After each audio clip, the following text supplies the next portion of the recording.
A cidade de Estação fica ao norte do estado. É uma cidade populacionalmente modesta. Se essa tragédia já haveria de ser enorme numa cidade com milhões de pessoas, você imagina o que é uma tragédia como essa num local modesto, populacionalmente, em que as pessoas se conhecem, as pessoas conhecem as histórias dos vizinhos, dos alunos, das crianças. Então, é uma tragédia assim, sem igual que ocorre neste momento em Estação. Uma criança de 9 anos morreu, nós temos 2 outras pessoas feridas e foi um ataque com um adolescente de 16 anos que invadiu a escola e atacou quem estava dentro. A gente conversa agora com a Miriam Abramovay, que é especialista em violência escolar. A Gabriela Garcia, que é a nossa repórter no Rio Grande do Sul e que acompanha desde então o caso, também está conosco, tá? Para participar dessa entrevista. Miriam, obrigada por se dispor a conversar com a gente aqui na CNN Brasil sobre esse caso que é horroroso. Diante da sua experiência, diante daquilo que você acompanha desses casos escolares, existe alguma convergência? Não que eu queira fazer aqui uma interpretação em cima do caso, porque a polícia está investigando ainda, né? E temos, claro, a nossa responsabilidade de não supor algo sem ter informação de investigação. Existe alguma convergência, alguma coisa que nos conecta um caso com o outro? Algo que se repete quando a gente fala de ataques escolares, Miriam? Bom dia.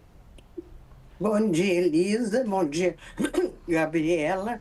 Sim, eu acho que existe o que se chama copycat, né? Crimes de imitação. Ou seja, um crime leva ao outro, que leva ao outro, que leva ao outro, né? Um ataque leva ao outro. E isso vem se repetindo. E vem se repetindo há muitos anos. E a gente sempre está esperando que aconteça a outra, né?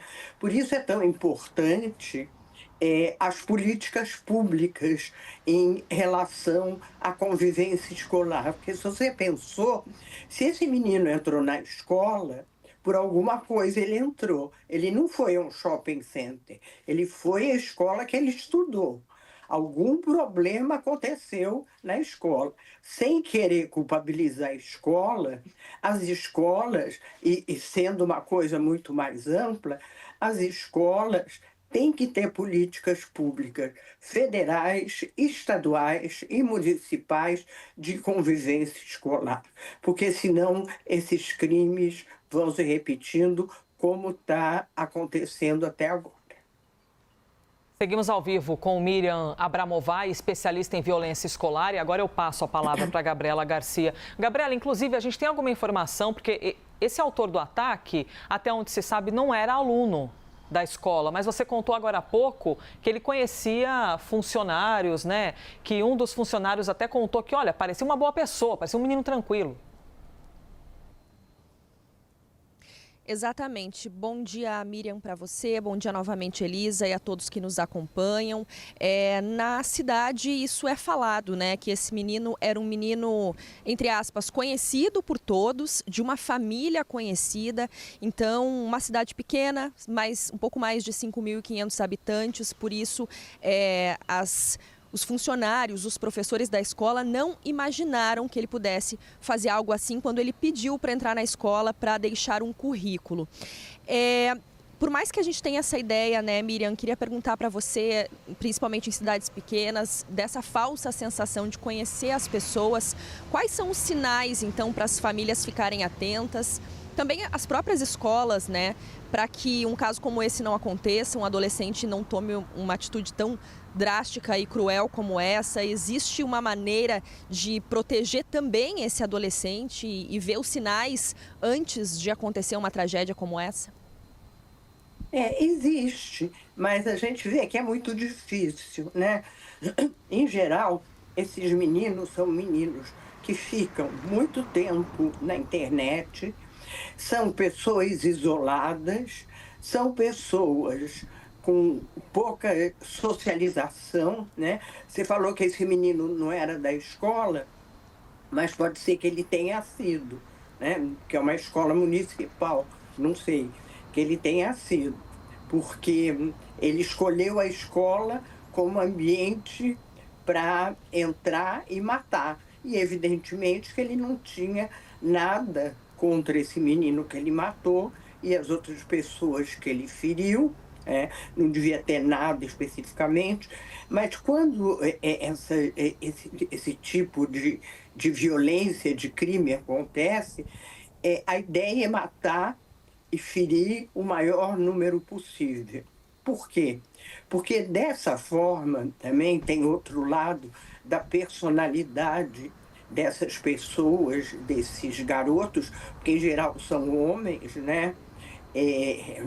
Que é aparecer na imprensa, aparecer o nome, aparecer como pessoa que cometeu crimes, né? A ideia é essa. E essa questão da internet, né? Que eu acho que o Ministério da Justiça ele tem trabalhado nisso, ele tem impedido muitos crimes como esses, né? Tem descoberto antes, mas, evidentemente, não é todos que se pode evitar. E Né? descobre, Então, Miriam, desculpa interrompê-la, mas é que a senhora acaba de falar algo muito importante, que a justiça geralmente descobre antes. Geralmente, como é que ocorre? São fiscalizações nos meios digitais, por exemplo? De que maneira as pessoas que são habilitadas para tal costumam ou conseguem descobrir esses casos antes deles ocorrerem? O Ministério da Justiça tem todo um programa que eles estão trabalhando, inclusive é, junto com outros países, etc., que evitaram é, milhares de crimes, né? Muitos bloquearam, prenderam as pessoas antes. Mas, evidente, não conseguem controlar todos. A gente não sabe se esse menino era um menino que tem um grupo na internet, né? Porque quando eles têm um grupo na internet, o grupo vai pedindo que eles façam coisas. E é uma questão de pertencimento ou de não pertencimento a essa sociedade que é tão difícil para esses jovens. Miriam, inclusive, enquanto eu lhe escuto, eu rememorei aqui todo o nosso processo de aprendizado de não expor a imagem de quem faz esse tipo de ataque, né? Porque quando a gente expõe publicamente a imagem do criminoso, isso pode trazer uma falsa sensação de, nossa, então se eu fizer, alguém pode achar estranhíssimo o que eu estou falando aqui, mas é isso que ocorre mesmo. Quem está prestes a ou tem desejos de, quando vê que a pessoa foi exposta na imprensa, às vezes pensa, bom, então se eu fizer eu também vou ganhar uma notoriedade. Miriam, e algum aspecto então, indo para a questão mais psicológica da coisa, de alguma maneira conseguir ser visto, conseguir que alguém, preciso que alguém preste atenção em mim, ou que muitas pessoas prestem atenção em mim, então isso revela muito sobre esse agressor? É a questão do exibicionismo, né? Que é fatal na nossa sociedade. Veja, eu vou te dar um spoiler aqui. A Flaxo fez com a campanha um estudo em alguns locais onde tiveram ataques, né? E eu me lembro que um desses locais me impressionou muito, a história de uma professora que levou 17 facadas e que ela contava que um dos meninos, o menino que fez isso, dizia para o delegado: onde está a imprensa? Eu quero aparecer na imprensa. Então, isso aí é um objetivo. Claro que se controla hoje, e a imprensa tem um papel muito importante de não colocar nem nomes, nem fotos, nem vídeos, justamente pelo que você falou, Elisa.